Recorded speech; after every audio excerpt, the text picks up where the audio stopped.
Saludos a todos los presentes. El día de hoy damos comienzo al tercer módulo de las Jornadas de Identidad Nacional, sesión que cierra este ciclo en que hemos tenido el gusto de contar con la presencia de Óscar Fuentes. Sin nada más que decir, Óscar, tienes la palabra. Bueno, buenas noches. Gracias nuevamente a ustedes, el grupo CREN Chile. Estamos en la tercera sesión y final de este pequeño ciclo referido a la identidad nacional, a la pregunta ¿por qué es Chile? Em, habíamos, voy a retroceder, habíamos quedado, nos habíamos entrado en la sesión 2, que es lo que estamos viendo en el temario inicial de esta presentación, lo referido a temas propiamente de la metafísica, a la crítica de la metafísica, crítica de la ontología general, lo teórico, lo cotidiano, el tema del Dasein, la cosa, la existencia, el ser del ente y el ser, esa diferencia que es muy importante, el mero estar, el ente, el tener lugar del ser, habitar un lugar en el descampado de la existencia, que en cierto sentido ese pequeño resumen era para plantear que lo que habíamos enmarcado en la primera sesión relativo al asunto de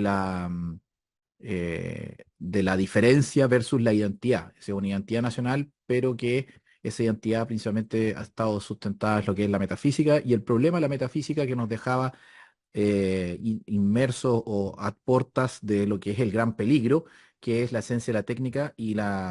el consumo, es las sociedades de consumo, que la condición de posibilidad de esa época técnica y de la esencia de la técnica es la metafísica. Pues tuvimos que explorar lo que era la metafísica, eh, siguiendo obviamente el camino que desarrolló Martin Heidegger, y en ese sentido, esa diferencia entre la metafísica y la presencia, el tema de la existencia, la muerte, la historicidad, etcétera. Eso lo vimos en la sesión pasada y eso nos lleva a la sesión de hoy, las consecuencias políticas de esto relativo a a la metafísica en Chile en específico, el pensar metafísico en qué se ha traducido políticamente hablando e incluso materialmente hablando, desde el punto de vista también de de la distribución eh, de los bienes de capital, la distribución del poder político en Chile, el orden, que es el ámbito propiamente cultural, que rige este mundo propiamente, propiamente eh, chileno. En ese sentido, en ese sentido, eso es lo que vamos a tratar de hacer esta sesión, de aterrizar esto de la metafísica a la historia de Chile y a cómo se ha construido un mundo en lo que principalmente hemos entendido el fundamento de Chile, que es el Valle Central, y lo que sería el mundo de las haciendas, el mundo que se desarrolla principalmente entre el Valle de la Concagua y el Valle de Colchagua, eh, que tiene una expresión en ese orden económico que es la hacienda, ¿ya?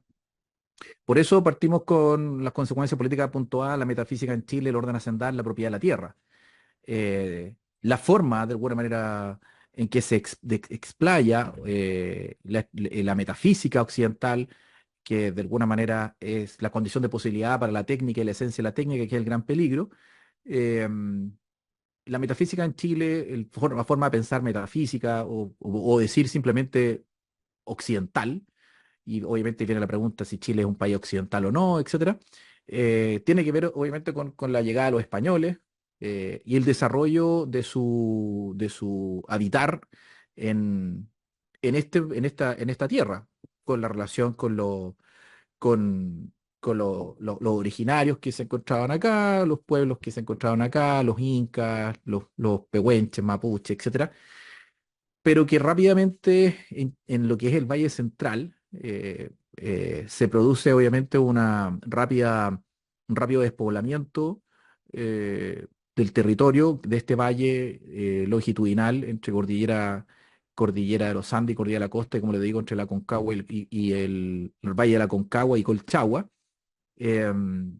principalmente en ese rápido despoblamiento de la zona y repoblamiento, ya por el componente eminentemente español, em, y la creación de los pueblos de indios, etcétera, que es distinto a cómo se desarrolla la zona geográfica al sur de Colchagua o ya adentrándose al Valle del Itata hasta el Biobío, que podría decirse que es una zona fronteriza. Que no solamente la zona del Biobío, sino que la zona de tránsito entre Colchagua y el Biobío, lo que podemos decir, la zona de Talca, Chillán, hasta Los Ángeles más o menos, zona de transición fronteriza donde se produce en los inicios de lo que se podemos llamar como colonia, un desarrollo económico distinto a lo que se da más al norte, entre Aconcagua y, entre Aconcagua y Colchagua. Y eso principalmente está dado obviamente, por la centralidad de lo que es Santiago y cómo se comienza a explotar la tierra. Principalmente la distribución de la tierra se da por medio de mercedes de tierra eh, entre los españoles, eh, pero que durante el siglo XVII en 1600, una época bastante pobreza. Solo a fines del siglo XVII, 1690 más o menos, se comienza a dar un boom económico, digamos, relacionado principalmente con lo relativo a la exportación de cereales y trigo a Lima. Eso hace que el valor de la tierra suba ostensiblemente y por lo tanto las relaciones con la Tierra empiezan a mutar. Principalmente la relación con la Tierra, y eso es como el principal bien de capital, la Tierra, la propiedad de la Tierra, en lo que corresponde a la situación, como les digo, de la Concagua a Colchagua, principalmente, insisto, ya que la zona de sur como zona de transición fronteriza es principalmente ganadera. eh, Lo que ocurre principalmente en esta zona es que lo que se puede entender como arrendatarios o tenedores de la tierra, o simples tenedores, o mero tenedor de la tierra, esto ya habiéndose fracasado principalmente en lo relativo a la encomienda, que la encomienda es un asunto que es una forma de organización que emerge en América, principalmente en México, con Hernán Cortés, una relación semifeudal que busca replicar en América las condiciones de la península hispánica, pero que principalmente ya a fines de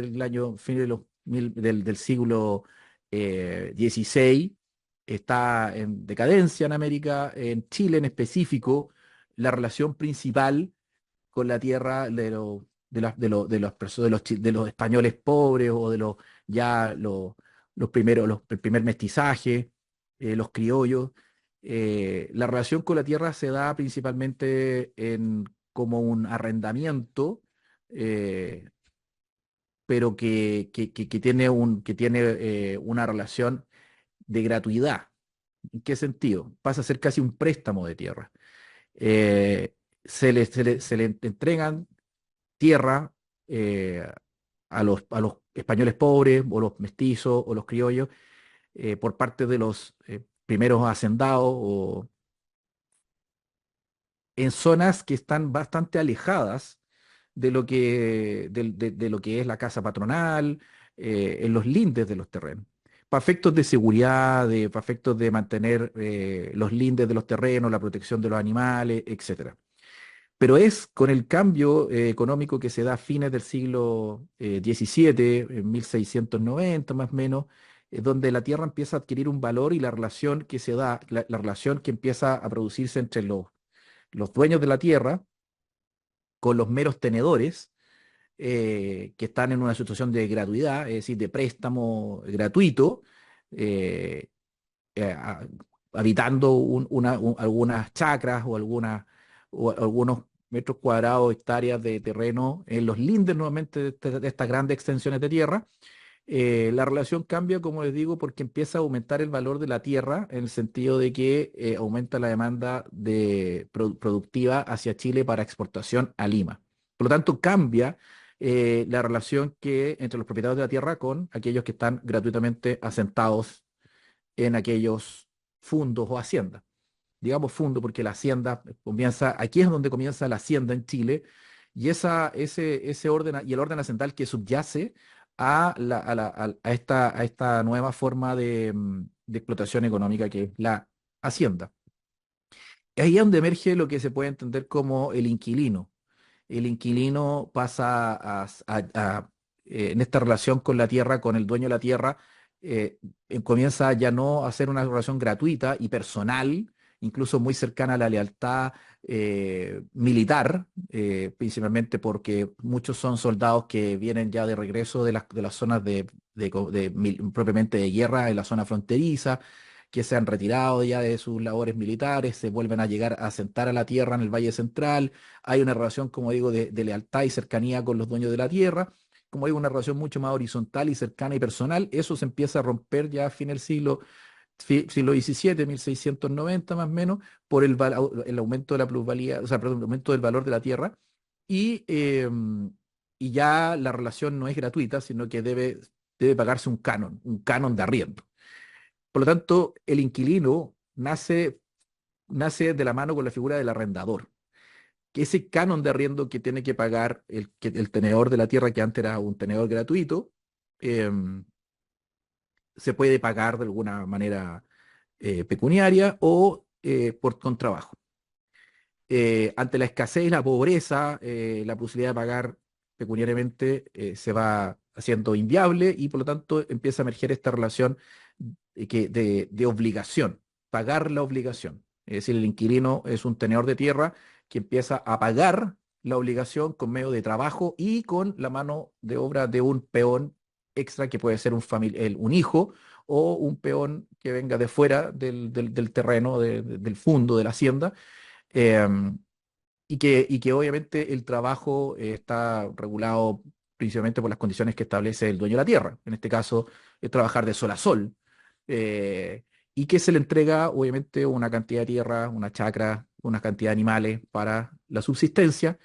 Ese es el origen propio del inclinaje. Y por lo tanto, la figura del patrón de fondo, el patrón de la hacienda, y el emerger también de una aristocracia terrateniente en Chile van de la mano. O sea, el emerger del inquilino y la aristocracia terrateniente, o sea, que tiene la tierra, eh, emergen en esta época, principalmente a fines del siglo XVII, 1690, con este cambio económico y este requerimiento desde lo que es el virreinato del Perú, desde Lima, y que obviamente cambia toda la estructura económica que se está dando en el Valle Central, lo que requiere una racionalización de la producción de la hacienda, lo que requiere una forma de trabajar la tierra distinta, relaciones laborales distintas, relaciones productivas que van generando prácticas sociales de las cuales emanan ideas y valores imaginarios de mundo, costumbres, una cultura propia, que es lo que entendemos como la hacienda. La triada propiamente hacendal es la figura del patrón de fondo, obviamente, que es el dueño de la tierra, el inquilino, que es el mero tenedor, eh, y una cantidad de funciones y cargos de diferentes eh, inquilinos que van cumpliendo otras funciones, como pueden ser los vaqueros, los sotas, los mayordomos, el administrador del fondo, que es el ministro de Hacienda, que normalmente el que está día a día llevando un control exhaustivo de la producción de la hacienda, y el patrón de fondo que participa principalmente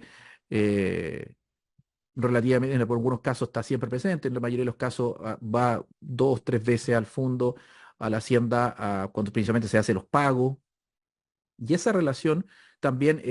determina a aquellos que no están en el fondo, o no viven en la hacienda, o no tienen esa relación de dependencia en cuanto a tener lugar en la hacienda, que sería el mundo de los vagabundos, el mundo de los torrantes, que son aquellos los torrantes los que son expulsados de los fundos por los patrones cuando no pueden o no, por cualquier tipo incluso cuestiones bastante arbitrarias, son expulsados de los fondos y transitan de fondo en fondo buscando nuevamente entrar en una relación de inquilinaje en otra hacienda o fondo.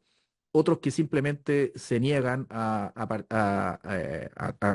ser parte de este mundo hacendal, se van a la zona sur, a la zona fronteriza, que insisto, puede ser de la zona de Colchagua hacia el sur hasta el Biobío, en una relación de vagabundaje, que en cuanto a vagabundaje es propiamente, se relaciona mucho con el caballo, ahí aparece la figura del guaso, el guaso a caballo, que tiene que ver con el bandidaje, con el robo de animales, pero también a veces entrando en relaciones laborales temporales con las haciendas, como se da como peones, peones hay diferentes tipos de peones, y esto va generando una estructura social, y esto principalmente impulsado con lo que se está dando el mestizaje ya bastante masivo en la zona, eh,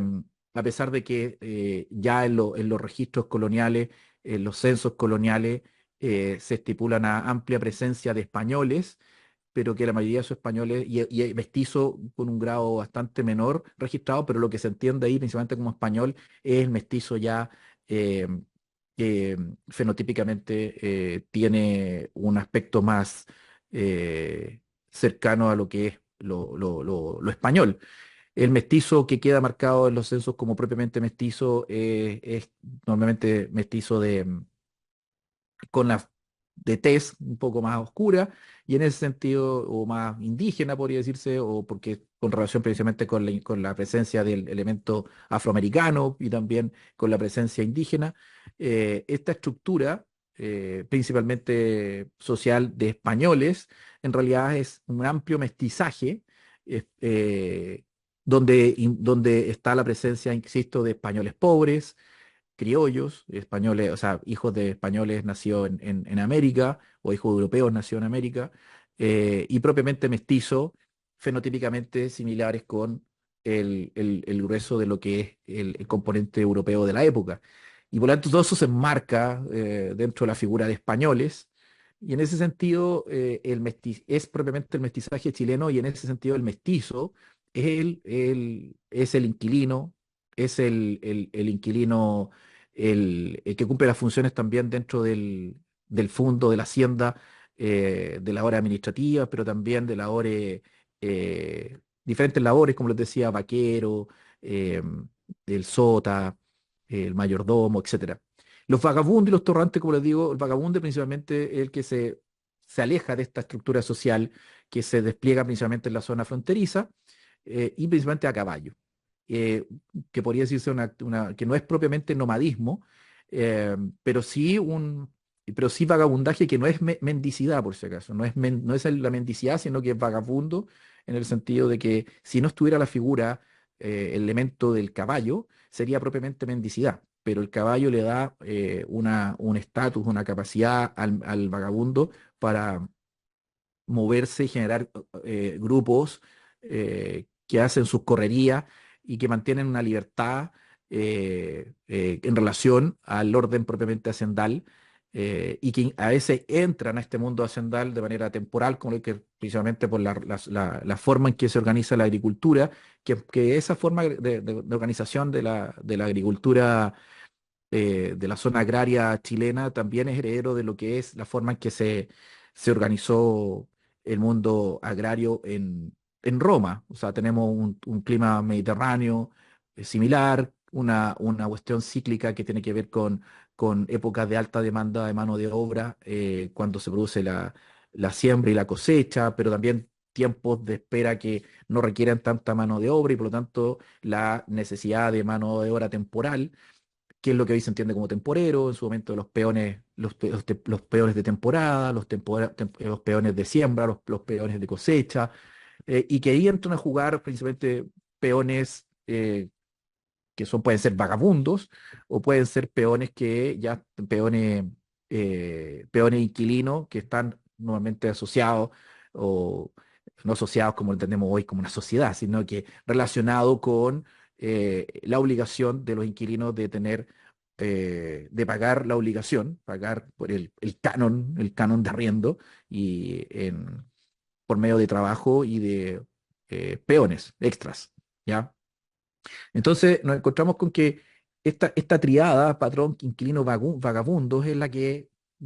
que es primero una relación eminentemente económica, es decir, la hacienda es una estructura económica que se consolida por un requerimiento económico, la necesidad de exportar y la demanda que se da desde el exterior, desde Lima,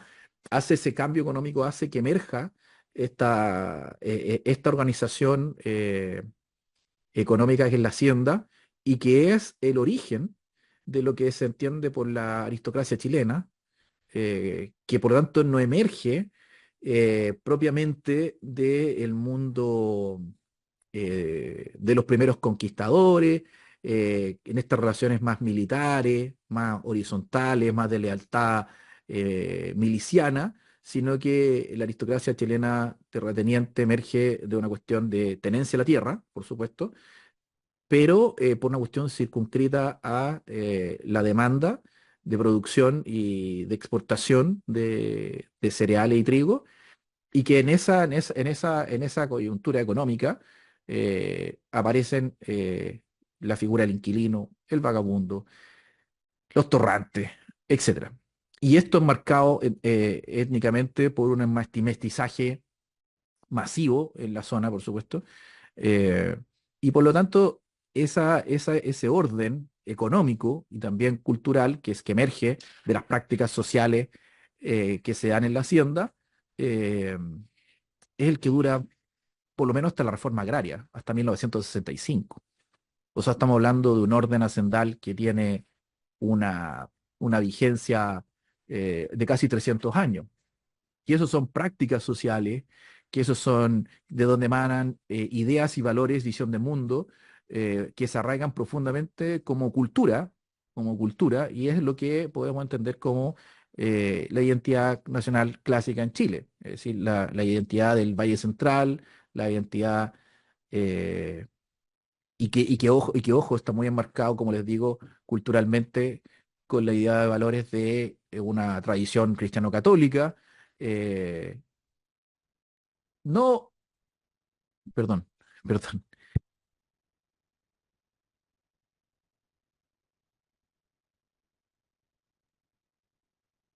Eh, entonces nos encontramos con que lo que subyace como cultura, como orden, como ideas y valores en esta estructura económica que es la hacienda, va de la mano con un tipo de administración colonial, eminentemente una estructura administrativa colonial dirigida por el elemento español, un centralizado en lo que es Santiago, eh,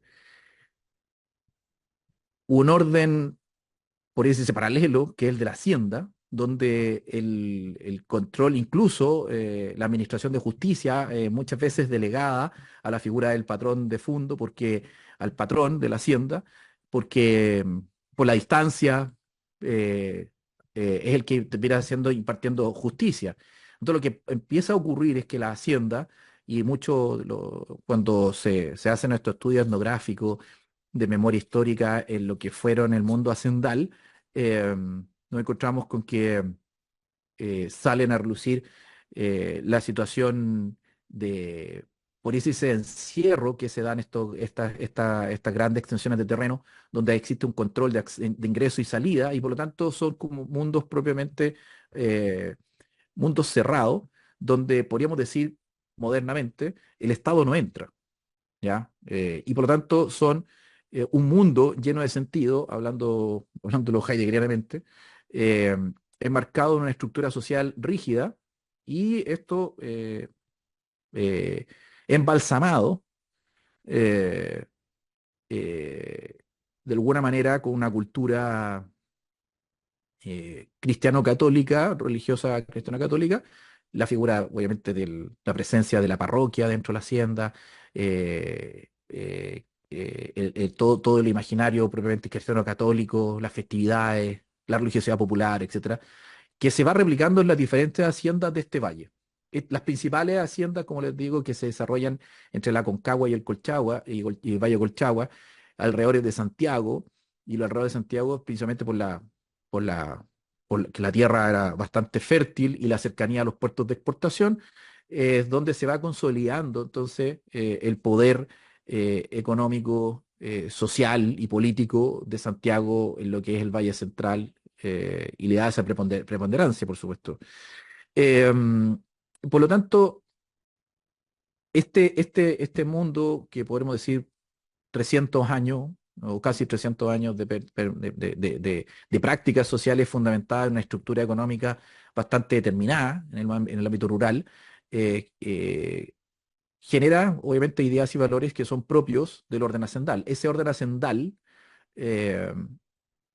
al fin y al cabo, es la expresión de lo que es la cultura hispánico-católica, que es la metafísica,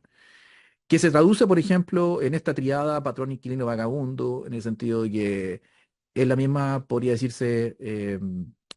dualidad material, perdón, la dualidad de la realidad que plantea la metafísica, en el sentido un mundo no verdaderamente ente y un mundo donde está la verdad del ente o el ser del ente. Un mundo más allá de lo físico y un mundo propiamente físico. Un mundo temporal y sensorial y un mundo supratemporal y fuera del sentido, que se alcanza por medio de la abstracción teórica. En esa estructura, esa dualidad metafísica, la hacienda propiamente tal, la figura del patrón de fondo que va ciertas veces al fondo, que no tiene un contacto directo muchas veces con los inquilinos, con los trabajadores del fondo, que a veces se lo ve llegar de manera esporádica, y cuando se llega se le saluda agachando la cabeza, y a lo mismo obviamente a la familia del patrón. El contacto principalmente es directo con los administradores, con lo que se llama ministro, el ministro de Hacienda, y así como nosotros conocemos la figura ministerial en el gobierno de Chile, tan importante como el ministro de Hacienda. Em, y por lo tanto, incluso en la memoria de los inquilinos está la figura, por ejemplo, del diablo o Satán, asociada principalmente a la figura del patrón. El patrón como aquel ente que aparece cada cierto tiempo, eh, pero no una relación diabólica o satánica desde el punto de vista de malos tratos necesariamente, sino desde el punto de vista como algo, podría decirse divino en la tierra, ¿ya? O divino, entre comillas, divino, por supuesto, pero en sentido de plenos poderes terrenales, y en ese sentido el patrón pasa a ser parte de un ámbito propiamente divino. Eh, un intermedio, que es el mundo propiamente del inquilino, de los trabajadores de la tierra, que se encuentran ya en la tierra, en el ámbito temporal, en el ámbito sensorial, en el ámbito, eh, en el ámbito propiamente humano,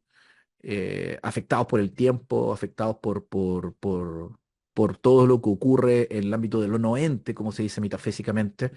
y un ámbito que es la propiamente existencia humana, y donde se juega la existencia en el trabajo, pero también en la ritualidad de la religiosidad popular, pero también en trabajar para sacarse la mugre. Sacarse la mugre se refiere principalmente a que el inquilino está en una situación de pecado original, una situación de pecado original en cuanto no puede salir de esa situación pecaminosa que lo tiene en una relación con la tierra y una relación con el trabajo eh, menoscabada, y que por lo tanto tiene que estar constantemente sacándose la mugre. Y esa mugre que se debe sacar el inquilino es la mugre del pecado original económico, podría decirse. ¿Ya? Entonces, lo que vamos viendo es que la organización propiamente de la hacienda, las culturas, las ideas y valores que subyacen a esta estructura económica, es una relación eminentemente que replica la tradición cristiano-católica del Edén, la copia feliz del Edén, dice nuestro himno, del Edén, y el pecado original que nos hace salir del Edén. Y ese pecado original nos condena, y condena, en este caso, a la figura del inquilino y a todos los que trabajan en el fondo, a una situación eh, de dominación de la cual no se puede salir. Siempre está la esperanza. La esperanza es propio del ámbito cultural cristiano-católico, pero una esperanza que está también, no se traduce en una cuestión temporal, sino que es una esperanza como la esperanza que se expresa en el cristianismo católico, la esperanza de la venida de Jesucristo, la parucía. Entonces, esa esperanza de una mejor situación material de los inquilinos no se traduce en la práctica, y eso hace, por ejemplo, que la mayoría de los inquilinos y los hijos de los inquilinos, los herederos se han mantenido trabajando la tierra, eh, tengan una poca eh, digamos, expectativas de cambios materiales concretos en corto tiempo, sino que, en otras palabras, es decir, las cosas son así y bueno, nada que hacer. O pucha, que triste la vida de Venancio, pero ¿qué se le va a hacer? Dice una tonada de- del señor Fernández. Entonces, pucha, que triste la vida de Venancio, pero ¿qué se le va a hacer? ¿Pero qué se le va a hacer? Y eso obviamente se va matizado por la religiosidad popular, y obviamente con esta figura de la sacarse la mugre, pero que se relaciona también, uno puede decir, uno de alguna manera existe un pacto social dentro del fondo, dentro de la hacienda, donde en este orden metafísico, es esta dualidad metafísica, un ámbito propiamente concreto, real, o digamos una realidad material, temporal, sensorial, versus un mundo idílico, un mundo supratemporal, metafísico. eh, Existe de alguna manera un pacto social que mantiene el orden. Y ese pacto social tiene que ver principalmente con lo que es la relación con la riqueza, porque la desigualdad es total del punto de vista de la posesión de los medios de producción. eh, no existe propiedad en el inquilinaje. El inquilinaje es una mera tenencia a la tierra, un mero tenedor. Y para qué decir los vagabundos y los torrantes y todos los que se encuentran en esta relación intermedia entre el inquilino de primera o segunda categoría y el patrón de fondo, incluyendo al ministro de Hacienda. Ninguno de ellos es dueño de la tierra. Lo único dueño de la tierra son los patrones de fondo y sus familias, por cuanto son heredables. Y por lo tanto, esa se puede, hasta los años 1960, eh, seguir el hilo de la propiedad de la tierra, de una pura familia, de grandes fundos, grandes extensiones de tierra, desde 1700 hasta 1960, 1950, etcétera. Eh, por lo tanto, el pacto social, para que se mantenga este orden, que insisto, es una expresión de la metafísica occidental, porque los que detentan la tierra, los que son los que detentores de los medios de producción, en este caso la tierra, implementan su orden social, cultural y político en la hacienda, y por lo tanto perpetúan y hacen que la dominación se reproduzca en ese ámbito físico que es la hacienda, es decir, delimitado, etcétera, y que se replican las demás haciendas del valle, donde los patrones principalmente viven en Santiago y esos son los que participan en la política, son aquellos que se comienzan a rebelar contra la organización propiamente española o imperial, que llegan los funcionarios desde la metrópoli, eh, que se expresa después propiamente el periodo independentista, una lucha, un problema interélite entre aquellos movimientos propiamente acental, y la burocracia española en Santiago, la figura también ya propiamente del comercio, pero en el fondo el pacto social tiene que ver para mantener ese orden, el pacto social está por un lado que el patrón como se dice coloquialmente en Chile, no cuenta plata frente a los pobres. Es decir, el patrón no, no es austero, no muestra eh, su situación de riqueza frente a sus trabajadores, incluso tiene una actitud bastante de asistencialismo eh, para las fechas principalmente religiosas, y a su vez la contraparte del trabajador que sabe su situación pecaminosa, de pecado original y su situación eh, de inmovilidad social, eh, lo que debe hacer para frente al patrón es sacarse la mugre. Sacarse la mugre es eh, eh, limpiarse físicamente, por supuesto, bañarse, estar bien presentado eh, y trabajar de sol a sol. Por lo tanto, en los momentos en que se produce el contacto entre estos dos mundos, eh, el patrón no cuenta plata frente a los pobres y el inquilino eh, se presenta de la mejor manera posible eh, frente al patrón, o a los patrones, a la familia del patrón, etcétera. Por lo tanto, ese pacto social va enraizando en lo que se puede entender lo que es el orden hacendal, que incluso en estudios recientes, 2010 más o menos, todavía emergen rastros y potentemente rastros de lo que es el orden hacendal, el auto menoscabo de los chilenos con respecto a su situación de trabajo, es decir, que somos malos, malos para el trabajo, que somos flojos, que somos sacadores de vuelta, pero a su vez la visión que se tiene idílica de lo que es un mundo eh, propiamente quizás geográfico, relativo a los recursos naturales de Chile, los paisajes de Chile, a lo bello del país, del punto de vista que es un don dado por Dios, es decir, una cuestión eminentemente metafísica, lo idílico relativo a las instituciones republicanas, las instituciones, el orden social en Chile, político y social, a diferencia de otros países de Latinoamérica, que eso también se entiende idílicamente como la herencia de nuestros padres de la patria,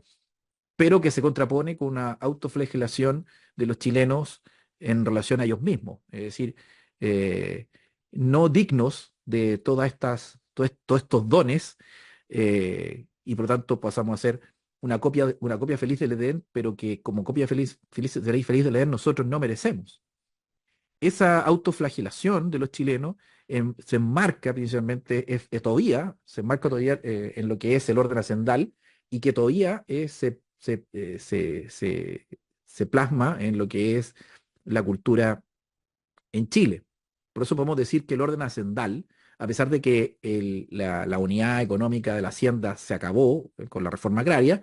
y cambió todo lo que es el funcionamiento de la economía agrícola en Chile, pasando ahora a ser una estructura eminentemente de exportación, una agricultura de exportación tecnificada, donde ya no existe el inquilino, solamente existen trabajadores obviamente actualmente se aplica el código del trabajo, con sus diferentes excepciones propias del mundo agrícola. eh, no existe ya el mundo propiamente hacendal, con la figura del párroco y la capilla en la hacienda, los inquilinos y todos los intermediarios, los peones, etcétera. Todo ese mundo se acaba y en ese fin de ese mundo, por supuesto, el pacto social que emerge de esa estructura social y los valores y visiones de mundo van quedando por inercia todavía en Chile, luego después de 50, 60, 70 años del fin de lo que se entiende por la hacienda. Pero es tan largo, es tan en largo en el tiempo la presencia de esa estructura económica y las prácticas sociales que emanan de esa estructura económica, que el orden todavía impregna la cultura de los chilenos. Por lo tanto, en ese camino hacia la modernidad de este mundo hacendal ya del siglo XIX, no obstante que las haciendas emergen de una situación económica concreta, que es la demanda por cereales y trigo hacia Perú en los años 1700, eh, es muy importante la forma en que se trabaja la hacienda. La racionalización técnica con la que se origina la hacienda propiamente tal, no es acá pensar que son unos agricultores que están trabajando la tierra de manera casi primitiva, casi o romántica, como lo podemos pensar románticamente, manteniendo los ciclos, sino que hay toda una estructura y eso y se explaya ya en el siglo XIX con manuales de administración de una hacienda, por ejemplo, que expresan una racionalización técnica que es muy propia de lo que se puede entender de una empresa capitalista. El control de la contabilidad, el control de stock no solamente de los animales existen en la hacienda, sino que stock de las herramientas, la forma en que se deben ocupar la herramienta, la forma como se deben guardar la herramienta, eh, la relación con los empleados, con los inquilinos, con cada una de las categorías eh, de funciones que cumplen lo humano en lo que son las haciendas, con sus diferentes funciones, deberes, eh, horarios, formas de pago, eh, etcétera, etcétera, etcétera. Es decir, la racionalización técnica de las haciendas eh, parte con el surgimiento de las haciendas propiamente tal en 1700, pero cada vez, en el avance del tiempo, por supuesto, en la mentalidad propiamente racional y técnica de control y dominación y de la producción de las haciendas se va haciendo cada vez evidente en búsqueda de la utilidad marginal. La utilidad marginal, buscando la mayor productividad de las haciendas para en búsqueda de la utilidad marginal. De alguna manera estamos hablando aquí ya podría decirse, de un propio capitalismo, una propia lógica capitalista en la producción de las haciendas ya en el siglo XIX, para qué decir en el siglo XX, eh, partiendo de la base de la racionalización técnica que subyace a la administración de esas haciendas, ¿ya? No se deja nada al azar, no se deja absolutamente nada fuera de control. El control, insisto, de la contabilidad, de los stocks, de los inventarios, de lo que entra y lo que sale de la hacienda. Y eso cae en manos de los administradores, del ministro de Hacienda, eh, que tampoco eso es muy raro, tampoco hace la asociación de la importancia que tiene un gabinete ministerial actual en Chile, la figura del ministro de Hacienda, y la expertise del control de esta unidad económica que son las haciendas. Insisto, hay manuales, están publicados en internet, lo pueden descargar y ver y estudiar y ver en detalle, no solamente los aspectos de producción, de cómo se produce tal o cual producto, cómo se debe trabajar la tierra, etcétera, sino también el control, como digo, de herramientas, animales y mano de obra. Ahora, obviamente que ya en el siglo XIX comienza a emerger otro, otro orden, podría decirse, eh, que es relacionado con el mundo propiamente urbano, minero, comercial, banquero, pero que podría decirse que traslada el orden propiamente hacendal, eh, el orden propiamente hacendal hacia un mundo que no son la hacienda, ¿ya? La hacienda se va expandiendo hacia el sur, como decíamos, del Valle Colchagua hacia el sur, a zonas que ya eran de zonas fronterizas, pero que ya van perdiendo esa categoría de fronteriza. eh, y hacia el norte con la explotación minera, donde muchos de los que son inquilinos, peones, se van a trabajar a las minas, pero se llevan el orden hacendal, su cultura, su visión de mundo, su idea y sus valores a un mundo propiamente ya de campamento minero, o de pequeñas urbes en el norte, pero ya sin la figura incluso propiamente de la religiosidad católica estricta, doctrinaria, sino que la religiosidad, la cultura cristiana, hacia un mundo donde ya no está la figura del patrón, ni tampoco del cura del pueblo o el cura asociado a lo que es la relación con la hacienda. Y por lo tanto se va generando un tipo de religiosidad popular en el norte que, que, que está empapada de cultura cristiana, costumbre, visión de mundo, ideas y valores propiamente cristianos, pero eh, sin la rigidez doctrinal propiamente tal de que se da dentro de las haciendas. Eso es lo que empieza a emerger con todo lo que es un sincretismo religioso en el norte, principalmente, y la religiosidad popular que también se expande por la zona del norte chico y también urbana ya en Santiago, que se expresa en mucho de las festividades religiosas populares, que incluso se escapan de los marcos propiamente doctrinario católico y la rigidez jerárquica del mundo católico. Eh, Ahora, el mundo urbano, obviamente por sus prácticas sociales, van emergiendo otro tipo de ideas y valores, pero principalmente por la profundidad del orden de la, de la ejecución de prácticas sociales que emanan del orden económico hacendal, eh, son de alguna forma un traslape de un orden hacendal en el orden urbano, eh, y va generando, podría decirse, una continuidad y que es, de alguna manera, es el Estado el que comienza a cumplir ciertos roles, como podría decirse, de patrón de fondo en los lugares donde ya la hacienda no tiene su potestad, digamos, en la urbe. Los patrones de fondo en la hacienda son, de alguna manera, amos y señores, son el ámbito metafísico, inalcanzable, pero en el ámbito urbano, en el ámbito propiamente ya fuera de la hacienda, a pesar de que las ideas y valores y la cultura propiamente hacendal todavía se mantiene, empieza a aparecer, obviamente, y se mantiene, y todavía se mantiene en el ámbito urbano, es la figura ya de lo que, pues, en el punto de vista republicano, es el Estado, con la figura de las municipalidades, pero también el Estado, la República en sí, el que va forjando una nación eh, para aquellos que no tienen lugar en la hacienda. La hacienda, desde el punto de vista metafísico,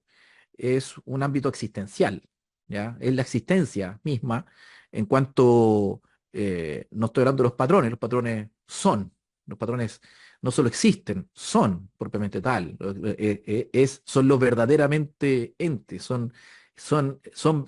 verdad. En cambio, el inquilino se encuentra en su situación existencial en cuanto solo existe, y en cuanto existe, es humano, pero siempre corriendo el riesgo y la posibilidad de perder podría decir, esa categoría de humanidad en cuanto sea expulsado del fondo o él mismo se vaya del fondo y quede a la merced, ya, ya quede fuera de la protección de este mundo lleno de sentido que es la hacienda. Por lo tanto, en cuanto a jugarse su existencia en el fondo como inquilinos, peones y etcétera, eh, podría decirse que la existencia en la hacienda es un lugar y no un mero estar, como lo conversábamos en la sesión pasada, y no un mero estar, porque en cuanto a mero estar, es propiamente algo óntico, algo eh, relativo a lo ente. El inquilino tiene la posibilidad de ser, pero en cuanto construye un lugar en la existencia que es la hacienda. Es decir, la hacienda, que es el mundo del patrón, el mundo de la metafísica, le da lugar, principalmente en lo que es la cultura cristiano-católica, al inquilino, pero que siempre se encuentra en una situación de que debe merecer o debe ser digno de ser eh, parte de ese mundo. Siempre está en juego la posibilidad de caer fuera. ¿Por qué? Porque es un pecador original. Por lo tanto, debe cumplir ese pacto. Ahora, los que se encuentran fuera de la hacienda, principalmente en el mundo urbano, están expuestos, ya no tienen lugar, no tienen un lugar, una protección, aunque sea metafísica, existencial, sino que se encuentran en el descampado de la existencia jugándose su, su existencia día a día. Ahí está la figura laboral de los jornaleros que trabajan por jornada, y esa jornada determina tu existencia diaria. Eh, por lo tanto, la figura del Estado, ya republicano, viene a cumplir un rol de, de dar lugar en la existencia a aquellos que no tienen lugar en la hacienda. Dar lugar en la existencia. ¿Y cómo? Forjando nación. Forjando nación, dígase, el Estado va cumpliendo labores, va creciendo la figura del Estado a fines del siglo XIX, a principios del XX, y la demanda también de un Estado más presente, que se llega al tema de la educación pública, al tema de la salud, el tema de los derechos laborales, garantizar derechos laborales, código del trabajo, principios del siglo XX, primeros 30 años del siglo XX. La demanda por un estado presente es la demanda por un patrón para aquellos que se encuentran fuera del descampado, o sea, se encuentran afuera, se encuentran en el descampado de la existencia,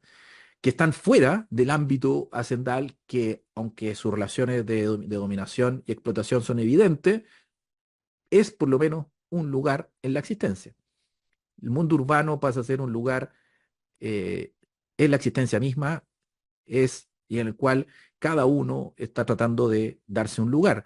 Es lo que emerge como cuestión social, es lo que emerge como el problema del siglo, fin del siglo XIX, principios del siglo XX, la explotación, la alienación capitalista en la época de la técnica. Pero el Estado forja nación técnicamente.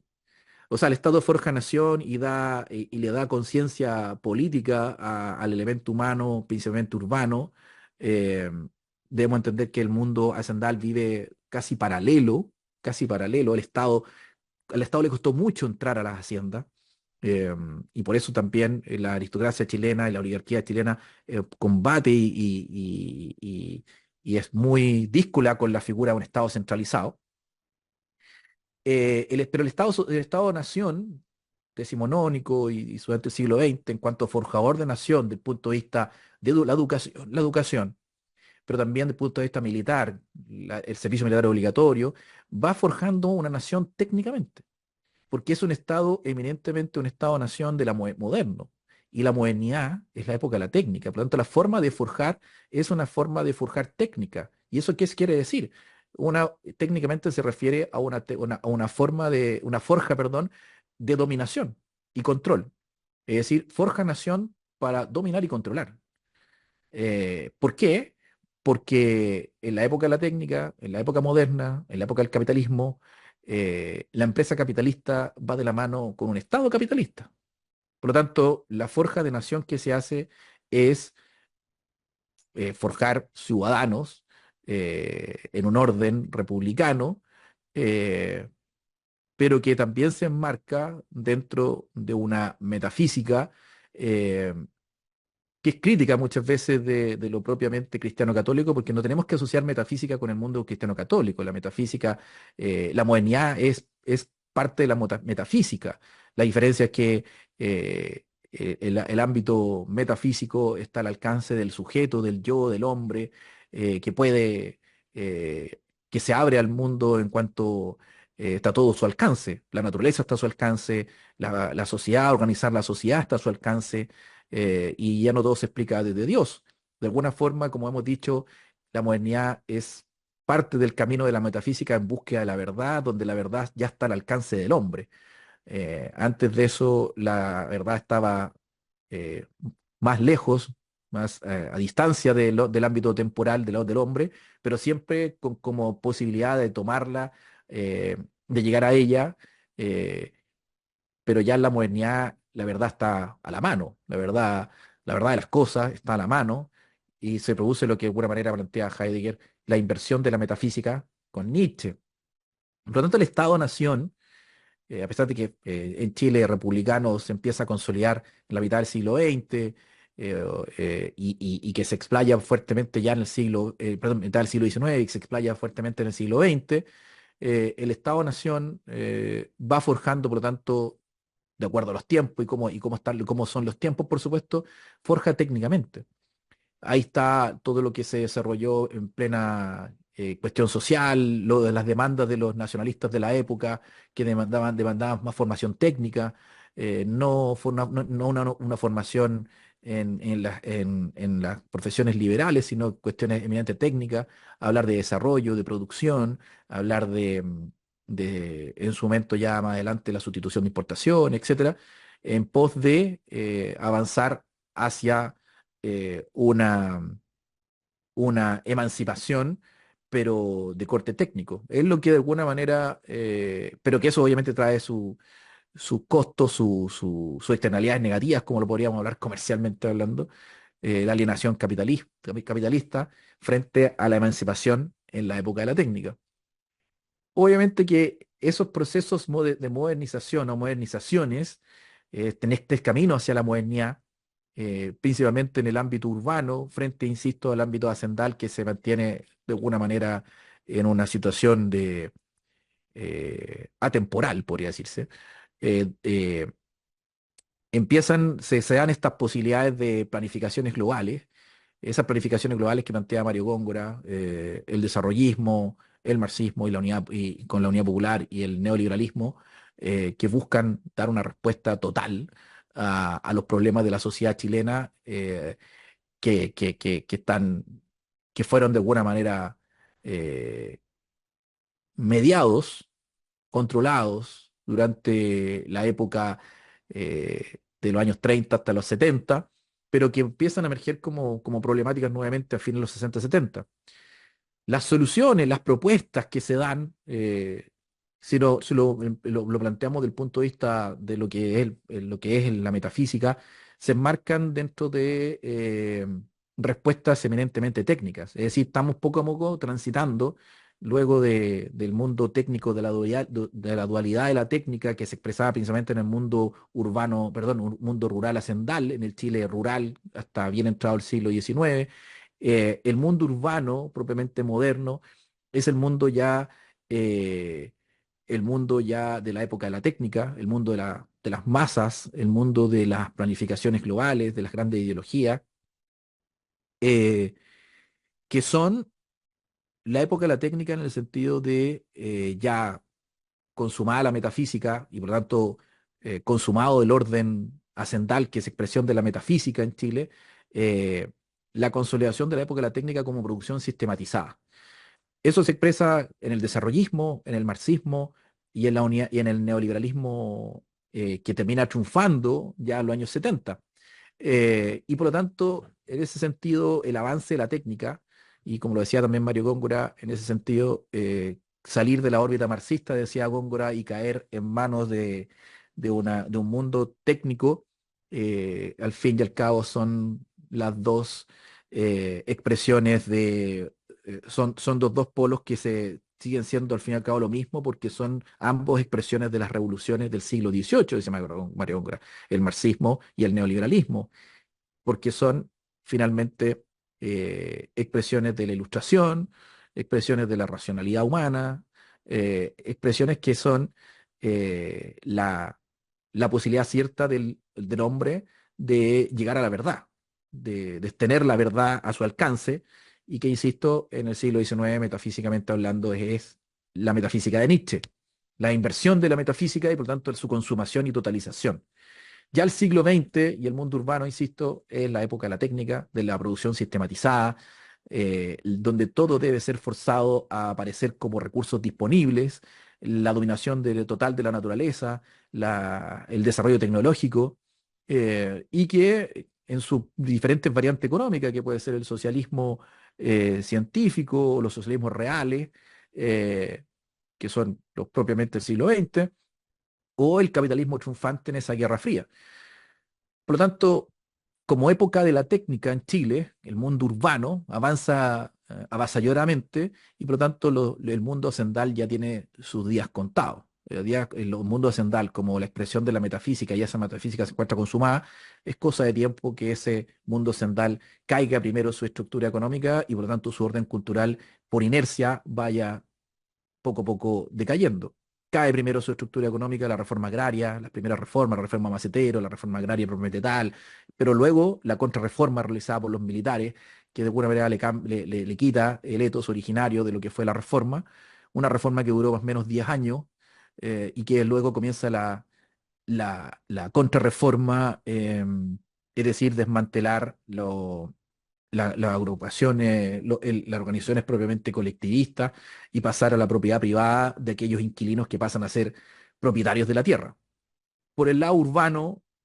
la cuestión es mucho más evidente, mucho más rápida, principalmente porque no está,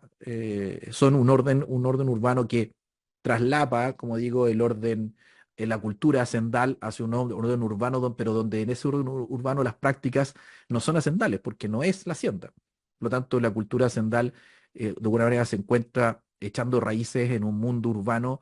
que tiene otras dinámicas, otras prácticas sociales, porque está sustentada en otras relaciones de producción. Por lo tanto, el neoliberalismo o que es propiamente un constructivismo social, que es lo que emerge con el régimen militar después del 73, viene de alguna manera, uno puede decir, a abortar Chile. El neoliberalismo del régimen militar aborta Chile en cuanto el avance hacia la modernidad que viene desde el mundo propiamente urbano, desde mediados del siglo XIX, que va en ese avance moderno, de esa modernización, con diferentes tipos de modernizaciones, diferentes tipos de caminos hacia la modernidad, insisto, las planificaciones globales, por supuesto, eh, que van obviamente avanzando hacia el mundo rural, pero que es ese choque con el mundo propiamente rural, el mundo hacendal, con el mundo propiamente de los patrones de fondo, de la aristocracia chilena clásica, se había de alguna forma mezclado o eh,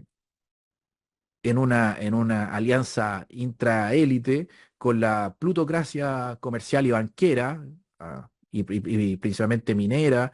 de fines del siglo XIX, principio del XX, la aristocracia y la plutocracia, de alguna forma, en una alianza intraélite que se expresa, por ejemplo, el Partido Conservador, el Partido Liberal en esa época, eh, se van enfrentando se van enfrentando a los procesos modernizadores que vienen desde abajo, principalmente urbano, y se encuentran en una situación de disyuntiva frente a lo que es la reforma agraria. La reforma agraria, al ir a disputar ya propiamente la tenencia de la tierra y la distribución de la tierra, va directamente a los intereses económicos, que son el motor de la historia, pero como dice Marx, pero que son también, que se mueven por unos rieles que son las ideas y valores tomando Marx,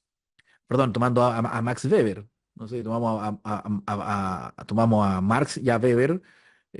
reconociendo el motor de la historia, los intereses materiales, los intereses económicos, pero no dejando de lado los ámbitos propiamente culturales y de valores que son los rieles por donde se mueve el tren que es impulsado por el motor de la historia. En esa reacción, por supuesto, que precisamente emerge por la reforma agraria, por tocar esos intereses económicos que vienen de 300 años, el golpe es casi como una, una, tiene una explicación más o menos evidente. Y lo que se construye pues, como constructivismo social, eso lo dice Hayek con respecto a Friedman, diciendo que Friedman es propiamente un neoliberal, y que es Friedman el que viene a Chile en los años 75 y 81, conversa con Gerard Pinochet y comienzan a aplicar una terapia de choque en abril del 75 para aplicar un nuevo, no solamente un nuevo modelo económico, una nueva sociedad. Se dice en la época y se explaya claramente la necesidad de construir una nueva sociedad, el Chile país de mierda, y obviamente es la modernización triunfante. Ahora, ¿pero qué tipo de modernización y por lo tanto técnica triunfante? Esa técnica triunfante como constructivismo social, eh, de alguna manera, por ejemplo, a nivel hacendal, a nivel de reforma agraria, la distribución de la tierra, la parcelación de la hacienda, el surgimiento de inquilinos pasan a ser pequeños propietarios, eh, tenían ciertas protecciones, por ejemplo, la imposibilidad de vender la tierra para no caer en manos del, de intereses económicos, etcétera. Pero eh, protecciones a la 90 de los terrenos de estos pequeños iniciales, pequeños propietarios, personas que no tenían la expertise técnica, contable y tributaria y productiva para ellos autoproducir la tierra, eran principalmente trabajadores de la tierra, pero cambiaron a dinámica de propietarios. Era un trabajo que debía hacerse paulatinamente. En lo ya a mediados, fines de los 70, principios de los 80, ya el régimen neoliberal militar, con ese constructivismo social que no respeta instituciones, ni tradiciones, ni costumbres arraigadas en los pueblos. Eso lo dice Hayek con respecto a Friedman, porque dice que Friedman es un constructivista porque él plantea que las instituciones, dígase las costumbres, las visiones del mundo, los rituales, la cultura de un pueblo debe ser respetada en cuanto se aplican políticas liberales. Friedman no, Friedman dice, las instituciones las creamos nosotros y las podemos borrar nosotros también, y se borran y se implementan de arriba hacia abajo unas nuevas costumbres, nueva visión de mundo, nuevos valores que se imponen, en este caso a la fuerza, y por eso requiere un largo tiempo de gobierno para que echen raíces esas nuevas costumbres. En el caso del mundo rural es una contrarreforma porque el permitir la venta y exigir el Estado el pago de contribuciones, pago de impuestos, estructuras contables, etcétera, etcétera, etcétera, a estos pequeños propietarios recientemente emancipados de la situación de inquilinaje, que históricamente fueron casi 300 años, eh,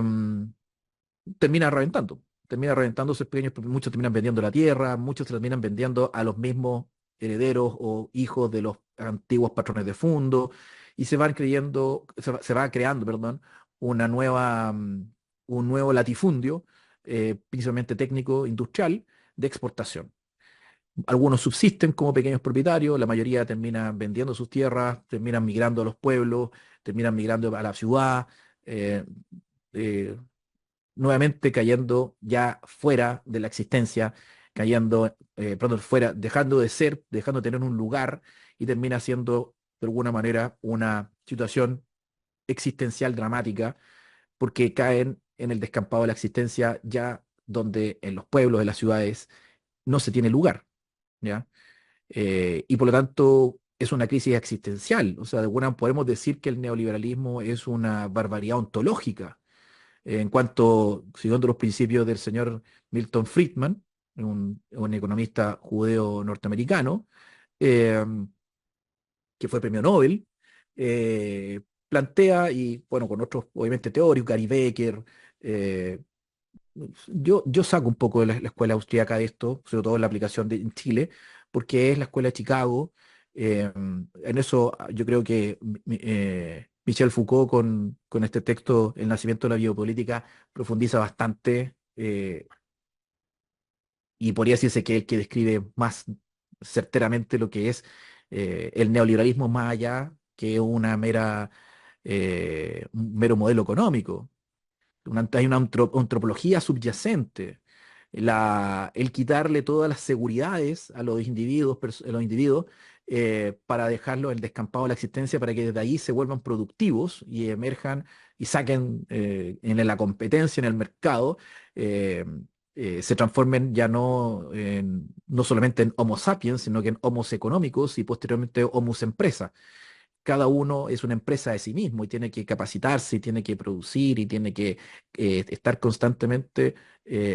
disponible a competir en el mercado laboral, pero también a ser un consumidor y ser consumido. Esa antropología, digamos, ontológicamente es completamente eh, antihumana, en cuanto el humano, dígase el hombre, en cuanto a existencia es pura apertura a ser.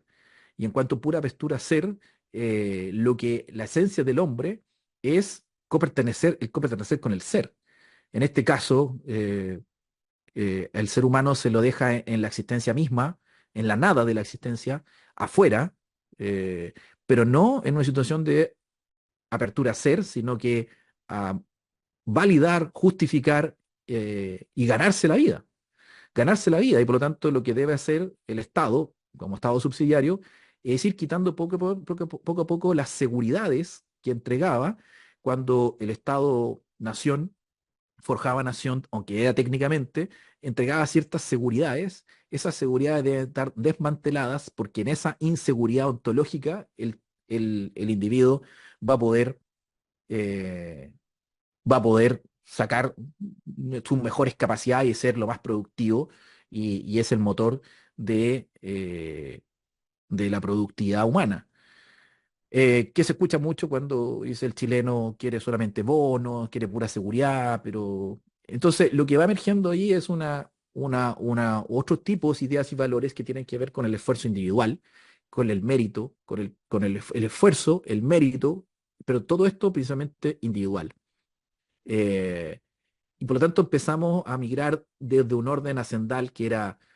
donde la lógica era más colectiva, en el sentido que la hacienda mucho se decía que era un orden familiar, que era una gran familia. Vamos pasando a un orden eminentemente individualista, donde existe la posibilidad de ascenso social, pero que requiere esfuerzo. Esfuerzo significa esforzarse, es decir, una apertura a forzar lo que está afuera y ese forzar, como sabemos, la técnica es puro forzar, o sea, es puro forzar para controlar y dominar. En ese sentido, la técnica moderna. En ese sentido, el esfuerzo es forzar algo que tú no tienes propiamente tal y por lo tanto debes exigirte, estudiar de noche, cosas que se transforman en valorativas, un mundo donde, insisto, el esfuerzo, el trabajo, eh, pero individual, y la competencia hace que el descampado de la existencia sea eh, un constante sobrevivir, pero que no te deja ser. En cuanto estar en juego constantemente tu existencia, no alcanzas a ser, ¿ya? Los que pueden ser son aquellos que han triunfado, los exitosos, los que tienen los medios de producción, los que han heredado los medios de producción, los que se han sacado la mugre y han llegado a ascender socialmente, son los que pueden ser. El resto existe o sobrevive. Y el Estado, idealmente, que otorgue las menores seguridades posibles a ellos, a aquellos que existen para que los dé los incentivos necesarios para que se saquen la mugre y puedan seguir ascendiendo o manteniéndose sin caer a ese mundo eh, eh, terrible, al mundo eh, fuera de toda humanidad, que es el mundo animalesco de la pobreza, que es donde están los castigados, los que son flojos, los delincuentes, todo el mundo que no se ha sacado la mugre, no se ha esforzado y por lo tanto no merece ser humano. Nuevamente vemos en el orden neoliberal la estructura propiamente metafísica, ¿ya? Con una idealización del ámbito propiamente metafísico, es decir, fuera del tiempo, el ámbito donde se puede llegar, donde se puede estar el triunfo, el exitoso, pero donde a diferencia del orden hacendal sí se puede llegar. Podría decirse que es la esperanza eterna en el orden hacendal, aquí se hace carne, o sea, lo puedes lograr, está ahí. Todo depende de ti, es una cuestión de actitud, una actitud mental, una actitud del individuo. Y por lo tanto, la verdad, dígase lo que está fuera del tiempo, está ahí nuevamente al alcance, solo depende de una cuestión de actitud y no depende y no tiene que ver con la estructura social, ni los medios de producción, ni nada por el estilo, sino que depende de ti, de tus capacidades, de tu esfuerzo. Ese constructivismo neoliberal, con su propio orden cultural, es lo que llamamos el orden del emprendimiento y el tránsito del orden hacendal al orden del emprendimiento. Un orden hacendal que se consolida principalmente con lo que es bastante conservador, que mira hacia el pasado, a un mundo idílico que se debe conservar, y transita a un orden del emprendimiento que mira más que nada al futuro, pero que muchas veces ese futuro idílico es simulación. Las posibilidades y eso se expresa principalmente con la desigualdad. Si uno hace, eh, uno estudia la desigualdad en Chile, eh, los últimos tres deciles son aquellos que multiplican eh, por 60 70 el ingreso mensual de aquellos que se encuentran en los 97 deciles restantes. Eh, La igualdad en Chile es principalmente entre los pobres y la clase media. Y luego de eso, la desigualdad es total y absoluta. Es decir, nuevamente una dualidad y que se expresa no solamente en una cuestión económica, sino que se expresa en un orden social eh, que emana de lo que es la metafísica occidental, la dualidad de la metafísica occidental, donde uno están para dominar, donde está el ámbito fuera del tiempo, de los que están en la verdad, como lo dice, por ejemplo, en algunos videos la señora Magdalena Vervilá, que expresa que la realidad es real y no hay nada que hacer. ¿Por qué? Porque la verdad es inmutable, fija y estable fuera del tiempo. Eh, Ahora, ese orden del emprendimiento,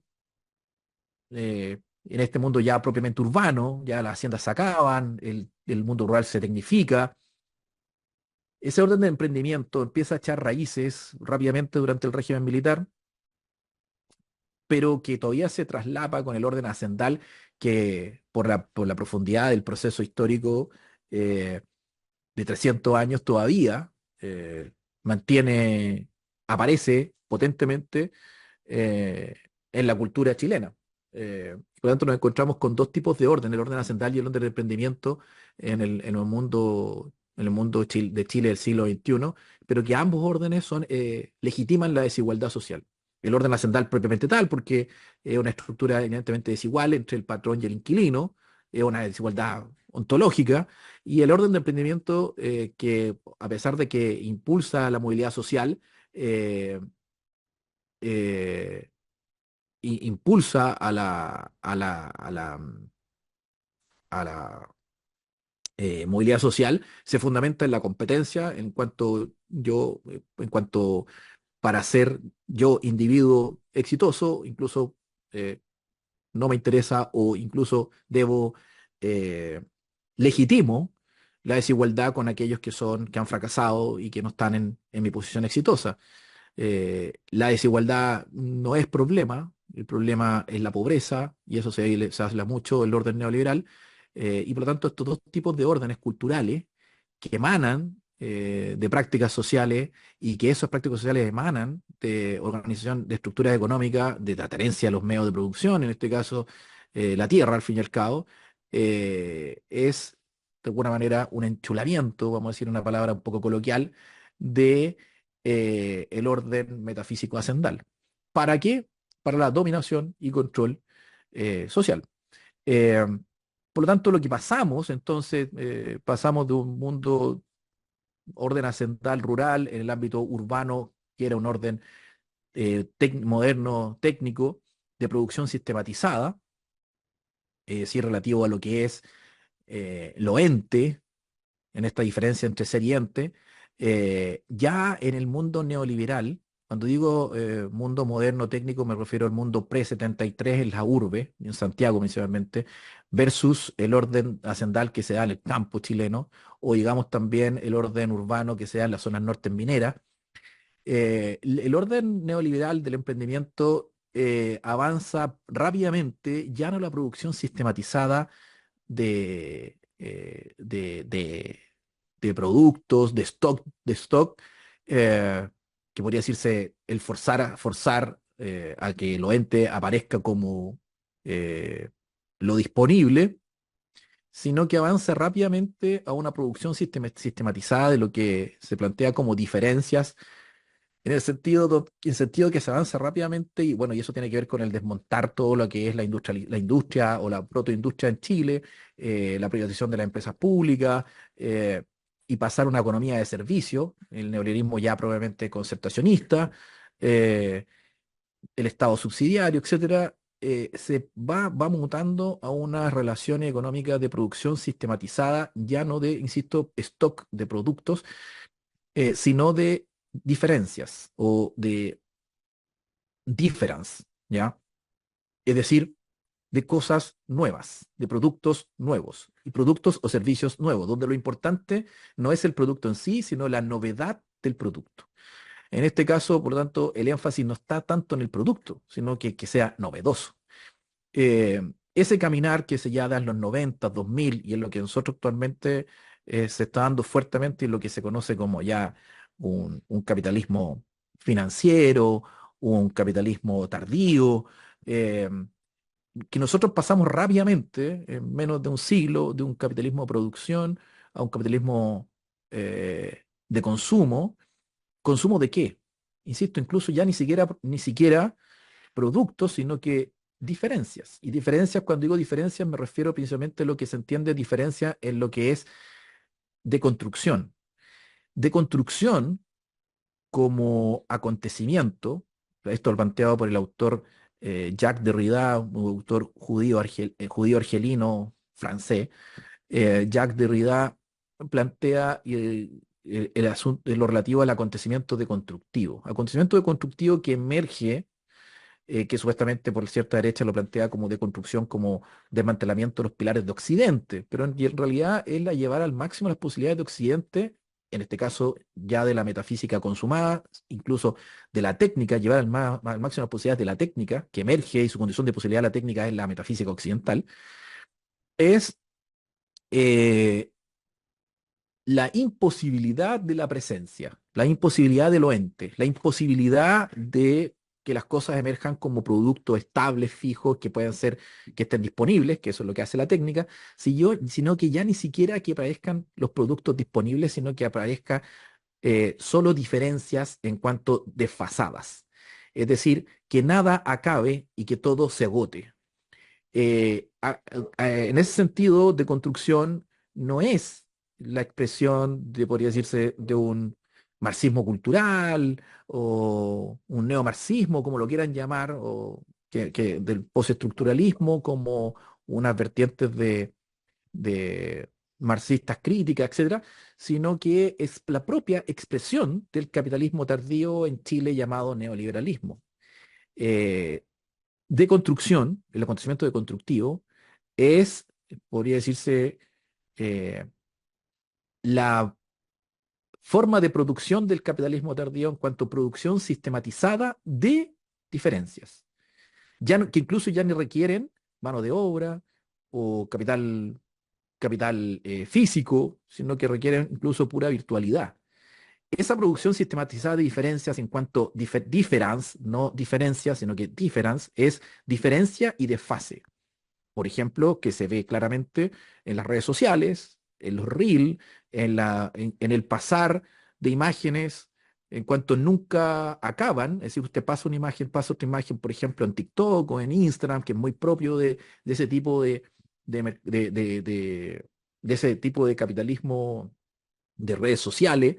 donde nunca nada se acaba, que es lo propio del paso de ser al ente, de la diferencia ontológica, como lo vimos en el capítulo 1. Acá nunca se llega a ser, siempre se encuentra en un limbo eterno de, de emerger de acontecimientos deconstructivos. Esa deconstrucción en cuanto a desmantelamiento, ese desmantelar está desmantelando la posibilidad de ser. Y por lo tanto, el emerger de diferencia, el emerger de cada una de esas imágenes que ocurren, o qué sé yo, cuando usted termina una serie, ve una serie con cientos X capítulos y termina, y usted dice, oh, acabó la serie. No, comienza inmediatamente otra porque a usted lo mantiene en un constante imposibilidad de que lo ente se acabe y que usted sea. A usted se mantiene en el limbo de la existencia con la imposibilidad de ser, porque mientras se mantiene en el limbo de la existencia, usted se mantiene creativo, consumiendo o siendo consumido. Por ejemplo, siendo consumido por las redes sociales, en cuanto usted está consumiendo esas imágenes, la empresa, bueno, la empresa de redes sociales está lucrando está usted siendo consumido y lucrando, dígase, obteniendo una utilidad marginal por cada uno de esa latencia eterna de estar mirando historias o reels o lo que es como se llame en Instagram, en TikTok o lo que fuera. Y eso nunca debe acabar, se debe agotar. ¿Pero qué se agota? Se agota lo que usted ve y sigue el siguiente y sigue el siguiente. El agotar no es acabar.